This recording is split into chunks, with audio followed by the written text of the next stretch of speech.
We have Ravi Coltrane on the line right now. Ravi, welcome to WPFW in Washington. Rusty, thank you so much. Oh, it's my pleasure. Good evening. My pleasure. You know, to your gig coming up at Keystone Corner this weekend.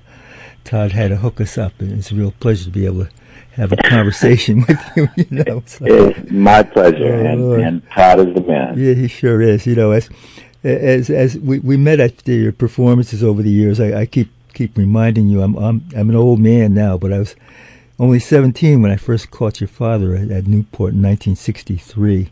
Whoa! And then 2 years later, as a student at Georgetown, I made it down to the Bohemian Caverns and caught the quartet with Elvin Jones, McCoy Tyner, and Jimmy Garrison, and it was a life-changing experience, to say the least. As wow! A lot of people of my generation would probably tell you, you know, in terms of, you know. I just wish I was there to. Oh, absolutely! No, it's really something, you know, and it's quite a heritage that you have to keep up with and stuff like that, you know.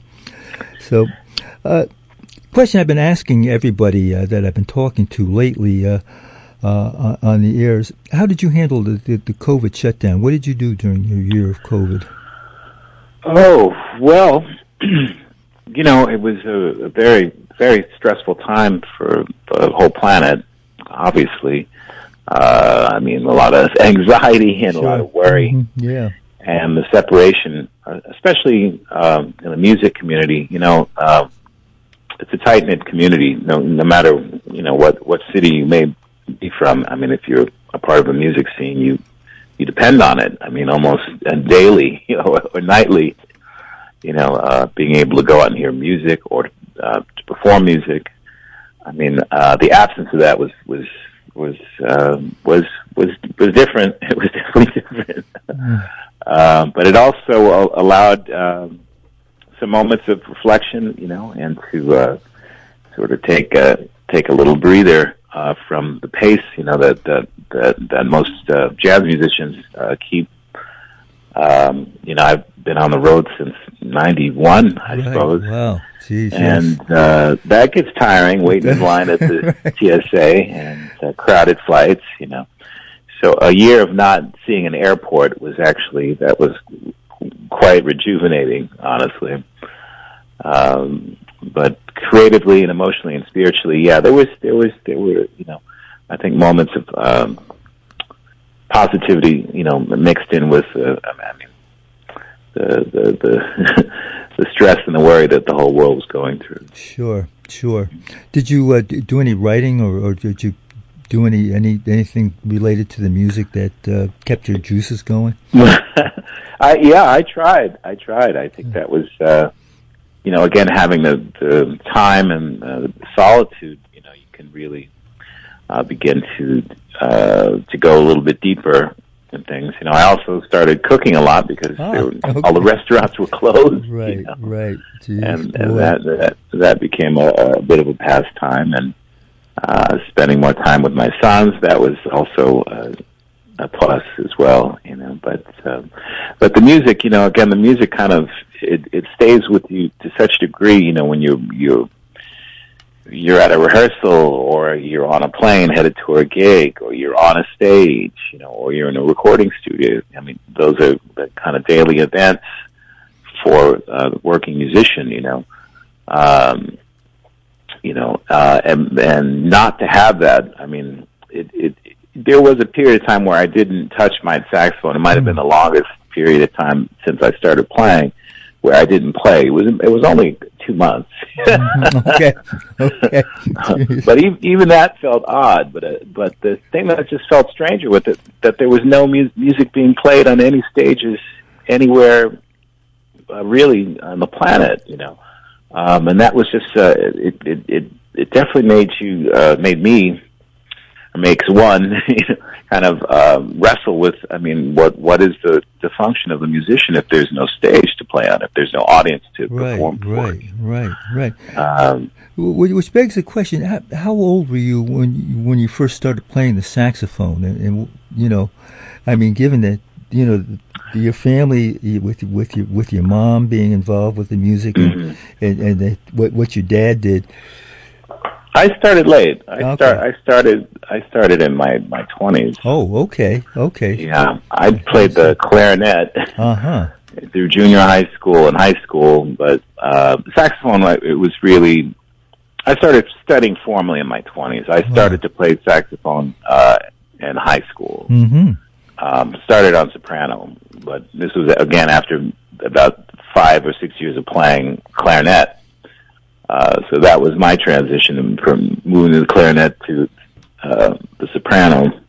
Soprano is an odd saxophone to start on. I wouldn't suggest it to anyone.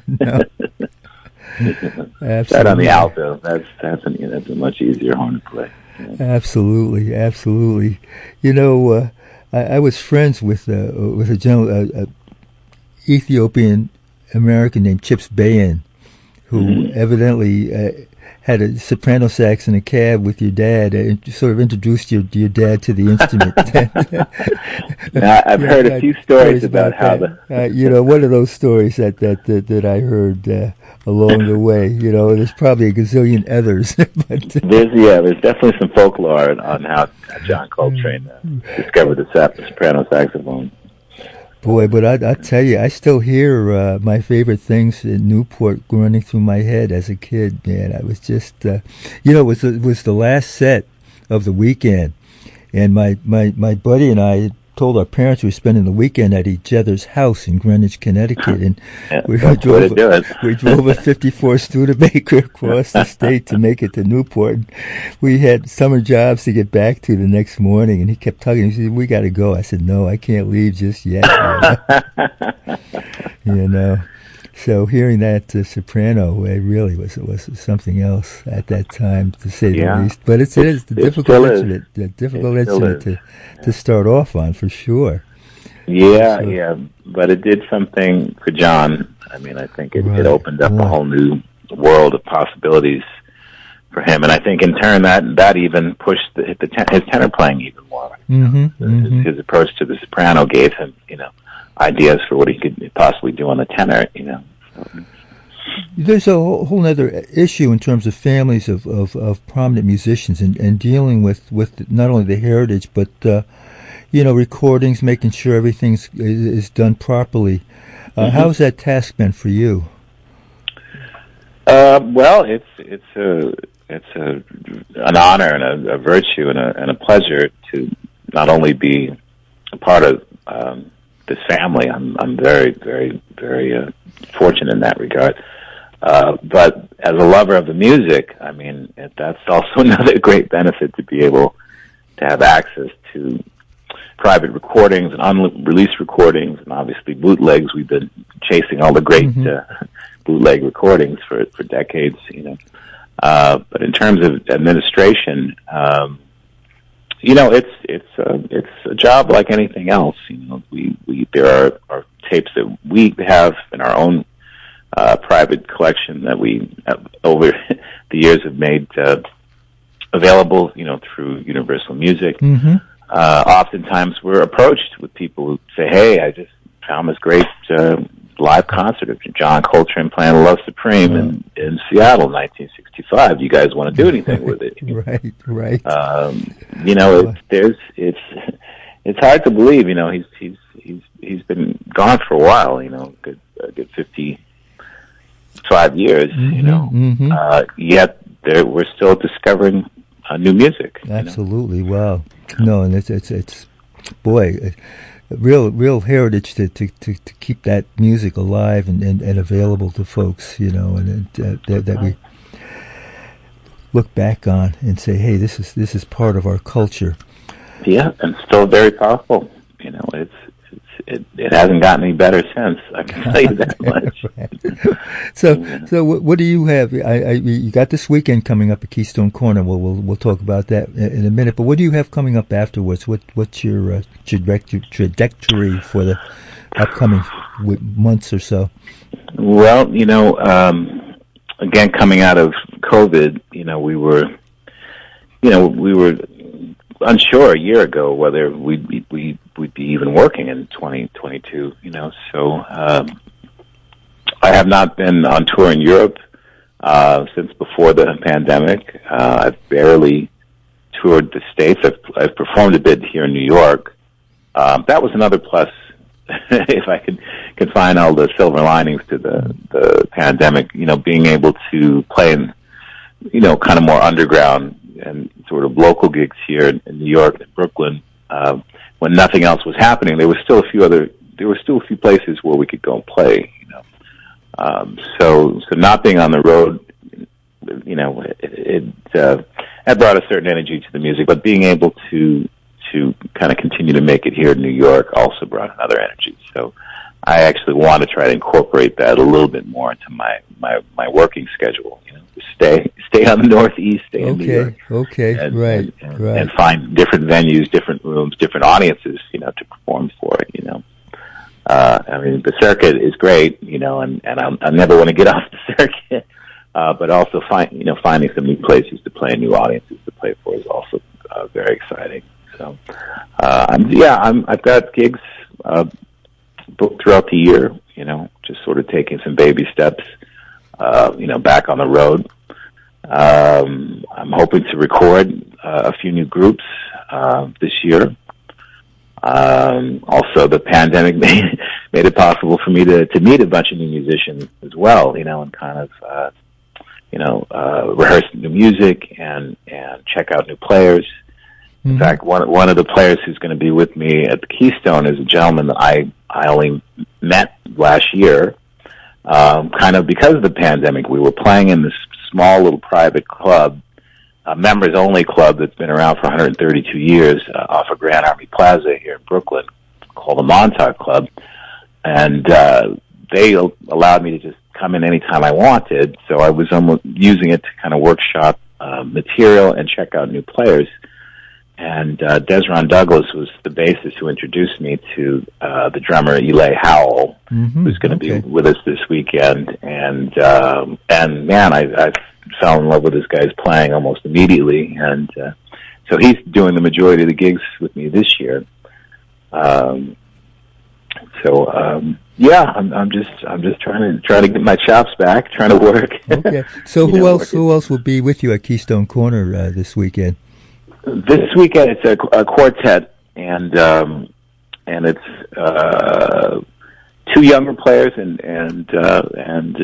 myself and Desron. Desron, I can still consider a young man, younger player. I think he's only just turned 48 years ago. Right. But Geri Allen is playing piano. I've been playing with him. I've known him since he was about 13. Basically, been playing with him ever since. He was playing beautifully then. He's just a phenomenal young musician. And Eli Howell playing drums. I've been aforementioned Eli Howell. He's about 22, so it's interesting having these young cats in the band. Eli's father is a saxophone player, so I think he's been playing with his dad since he was about 6. So he can hear all that saxophone language and keep up, with his ride pattern. He knows all of those phrases inside and out. So he's a perfect drummer for saxophonists. So this is fantastic. This is bringing the youngsters along too. And as Art Blakey used to say, this ain't the post office. You work them with them and say, hey, it's time to move on. It's really great to see this kind of continuity about the music.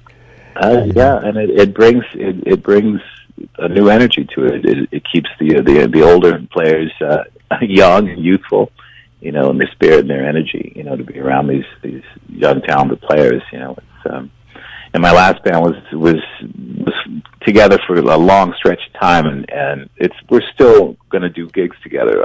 The group that I've been playing with for the last about 10 years or so. Remind us of who those musicians are. David Varelis was playing piano, and Jonathan Blake, and Desron Douglas.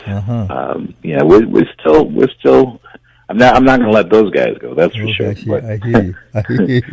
But it is a good time to kind of reinvent a little bit and to explore. Again, another silver lining of the pandemic sort of allowed everybody to transform a little bit and maybe find some new things and new directions to go into.